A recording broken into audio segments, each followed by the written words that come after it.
Hello students, today we will start lecture 1 of second unit. Okay, in this lecture we will discuss on natural disaster types. First one is hydrometeorological based disaster. इन hydrometeorological based disaster में क्या है कि जो first अपना types है वो अपना फ्लड है। तो फ्लड क्या होता है, फ्लड के बारे में अपन इसमें पढ़ेंगे। फ्लड के टाइप्स क्या हैं, फ्लड के कॉजेस क्या हैं, फ्लड के इम्पैक्ट क्या हैं, फ्लड के प्रिवेंशन क्या है। तो ये सारी चीज़ें अपन इस लेक्चर में पढ़ेंगे। ठीक है, अपन देखेंगे कि इसमें हो सके अपना जो फ्लड है ना वो पूरा फिनिश हो जाए, है ना। फ्लड की अपन बात करते हैं, फ्लड होता क्या है। फ्लड क्या होता है, एक बाढ़ होती है ना। तो जो क्या होता है कि अभी तुमने देखा होगा कि लार्ज अमाउंट में जो पानी का ओवरफ्लो होता है ना। लार्ज अमाउंट में जो पानी का फ्लो होता है उसकी वजह से क्या होता है, भारी मात्रा में उस पानी के कारण इतना मतलब विनाश होता है। मतलब लार्ज अमाउंट ऑफ पानी जब फ्लो होगा तो उससे क्या होगा, मतलब कुछ ना कुछ डिस्ट्रक्शन होगा ही होगा, है ना। अब तुमने देखा होगा कि अपने वर्ल्ड एवरी ईयर में क्या बहुत सारे जो कई क्षेत्र हैं वहाँ पे क्या होता है, ये बाढ़ की जो समस्या है बहुत सारी बनी हुई है ना।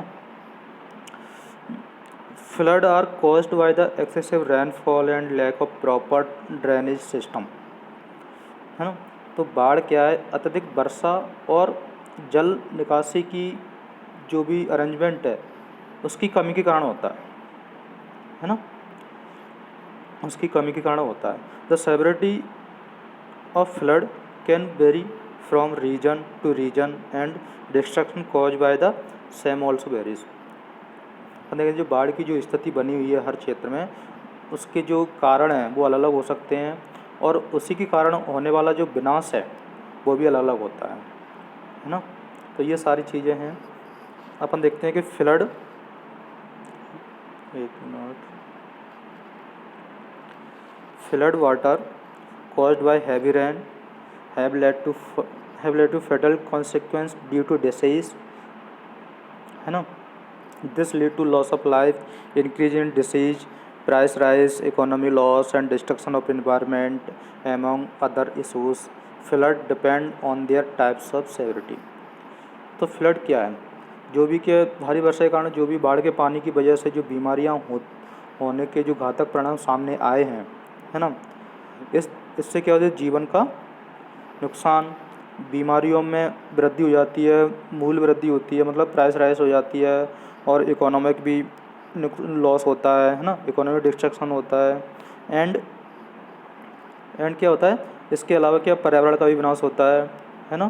तो ये सारी चीज़ें हैं, है ना। Flood depend on their types of severity. तो जो फ्लड है वो किस पर निर्भर करता है, ये उनके टाइप्स पर निर्भर करता है। अब टाइप्स क्या क्या हैं, देखिए फर्स्ट अपना टाइप्स देखते हैं। पहले टाइप्स ऑफ फ्लड देखते हैं। Sometimes the flood can be controlled in a few day while sometime it is controlled in a week which has bad effect on the lives of the people living in that area, है ना। Here is a look at the different types of flood. First अपना flood है slow flood. Slow flood क्या है, तो उसमें क्या है, स्लोली पानी, मतलब धीमी गति से बाढ़ आती है ना। This type flood occurring when the amount of water in the river becoming excessive and the surrounding area are affected. तो इस तरह की बाढ़ में क्या होता है, जब नदियों का पानी अत्यधिक नदियों में पानी की मात्रा अत्यधिक हो जाती है तो जो आसपास के इलाके हैं, है ना, इससे प्रभावित होते हैं और इससे क्या होते हैं प्रभावित। This types of flood develop slowly and can the last from a few day to a few week. Its spread for many kilometers and mostly affect the lowland. Due to the flood in such area, the accumulated water can cause loss of property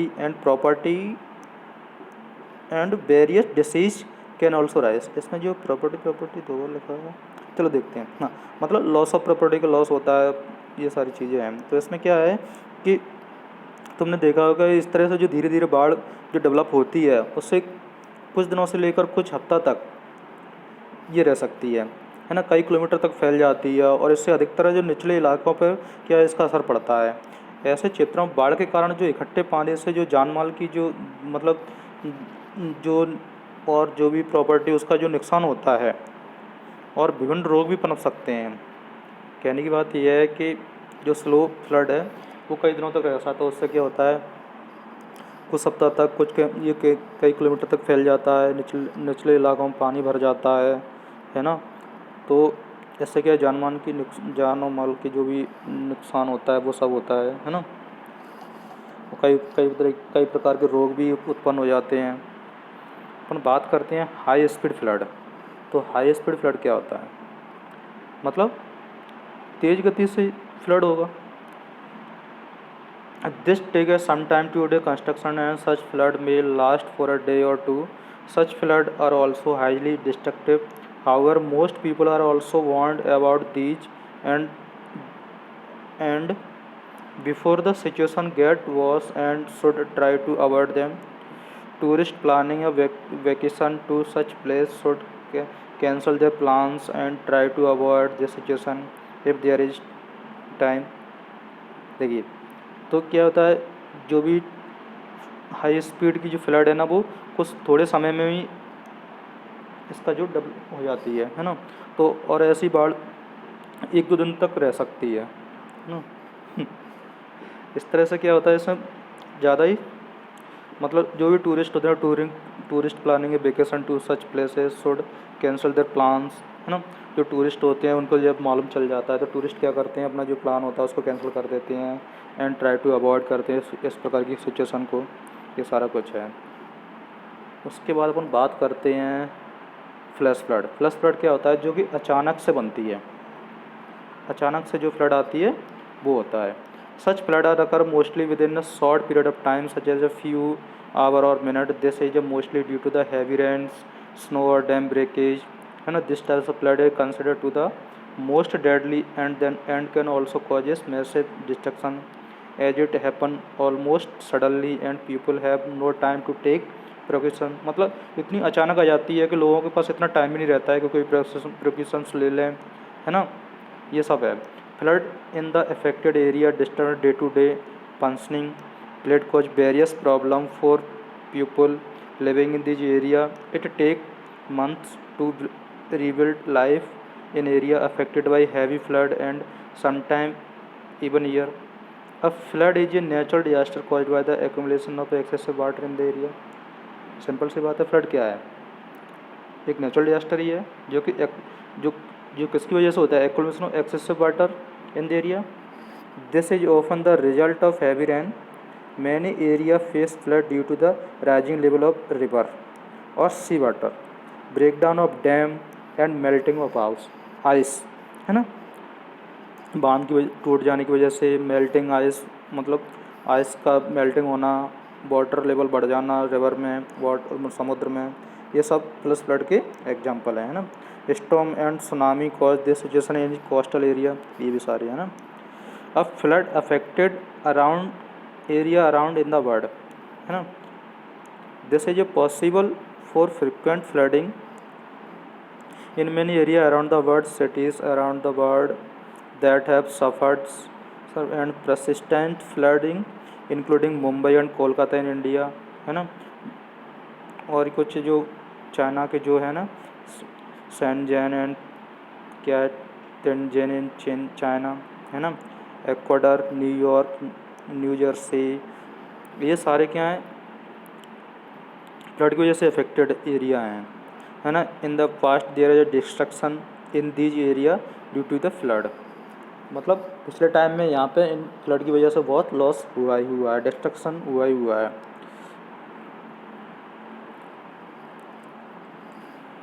from year to year many areas in India have to face the problem of flood. Major area affected by this natural disaster in the country are north Bihar, Uttar Pradesh, west Bengal, Mumbai, Maharashtra, Punjab and part of Haryana, coastal Andhra Pradesh and Orissa, है ना, Brahmaputra valley and most of the Gangetic plan including south Gujarat. तो ये जो मैंने जो नाम बताए हैं यहाँ पे फ्लड की समस्या है ना।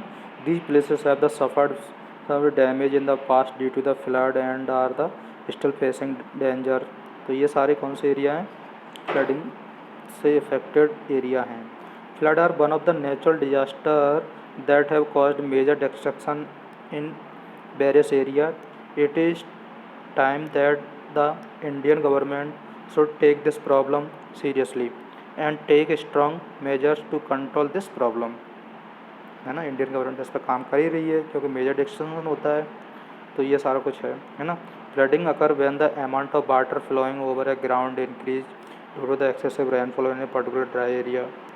It can also be caused by overflow of water from water bodies such a river, ocean and lake. Flood are known to cause mass destruction in some area. The causes of the destruction is so severe that the damage take year to repair, है ना। Simple सी बात है कि Indian government भी मतलब flooding हो रही है तो उस पर काम कर ही रही है, मतलब लोगों को नुकसान हो रहा है तो काम तो हो रहा है। अब हम बात करते हैं कॉजेस ऑफ फ्लड की, मतलब कॉजेस फ्लड मतलब बाढ़ के आने के क्या कारण हैं, है ना। बाढ़ आ रही है तो कौन कौन से कारण हैं, तो ये अपन ये इसमें देखेंगे, है ना। एक मिनट, अपना फर्स्ट है हैवी रेन। हैवी रेन मतलब वर्षा ज़्यादा होगी तो बाढ़ वाली कंडीशन बनेगी, है ना। भारी वर्षा होगी तो उसमें क्या है, flooding condition can be caused bye a poor drainage system. Sometimes short period of heavy rain can also be cause flooding, while on the other hand light rain lasting for several days can also create a flood like condition, है ना। जो बाढ़ की स्थिति क्या होती है, खराब जल निकासी के कारण भी हो सकती है और कई बार थोड़ी अवधि की बारिश भी बाढ़ का कारण बन सकती है, जबकि दूसरी तरफ कई दिनों तक चलने वाली हल्की बारिश भी बाढ़ जैसी स्थिति बन सकती है ना। आइस मेल्टिंग की बात करेंगे, during the winter season the mount which are covered with snow start melting as the temperature rise. Sudden melting of ice caused by increasing temperature and consequently the amount of water in the plain increasing. Flood situation is created due to lack of proper drainage system in areas where there is excessive water content. This is often referred to as a snow melt flood. Ice melting समझते हैं कि जो बर्फ़ के पिघलने की वजह से बाढ़ वाली कंडीशन में सर्दियों के मौसम के दौरान जो पहाड़ों पर जो बर्फ़ जम जाती है, जब उसका पिघलना शुरू हो जाता है, पिघलना शुरू क्यों होगा, जब तापमान बढ़ जाता है तो पिघलना शुरू हो जाता है, और बर्फ़ का अचानक पिघलना तापमान बढ़ने के कारण होता है। और इसके कारण क्या होता है, उन इलाकों में पानी की मात्रा बढ़ जाती है। जिन क्षेत्रों में अत्यधिक पानी की मात्रा है वहाँ उचित जल निकासी प्रणाली नहीं होने के कारण, मतलब पानी का निकास ना होने के कारण बाढ़ की स्थिति बन जाती है। इससे प्राय बर्फ़ से पिघलने वाली बाढ़ के रूप में जाना जाता है ना।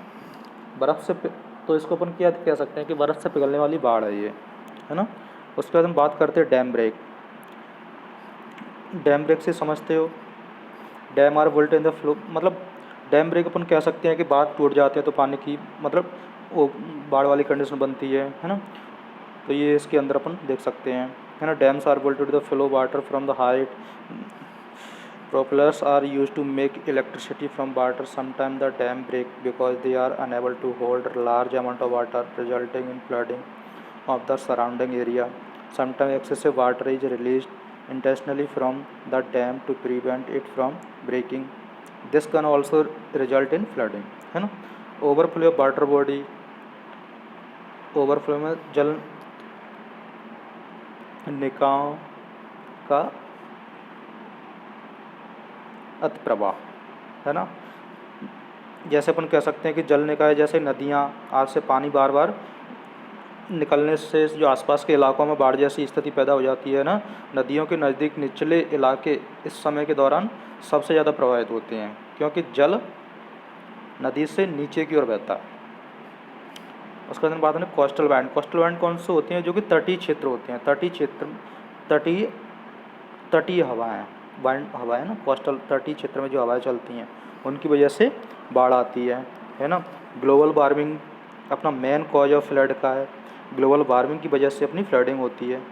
तो ग्लोबल वार्मिंग के अंदर ये सारी चीज़ें अपन पढ़ सकते हो। टेम्परेचर बढ़ेगा, टेम्परेचर बढ़ेगा तो एटमॉस्फेयर में क्या होगा, वेपोरेशन होगा पानी का, फिर वर्षा होगी, वर्षा होगी तो बाढ़ वाली कंडीशन बढ़ेगी।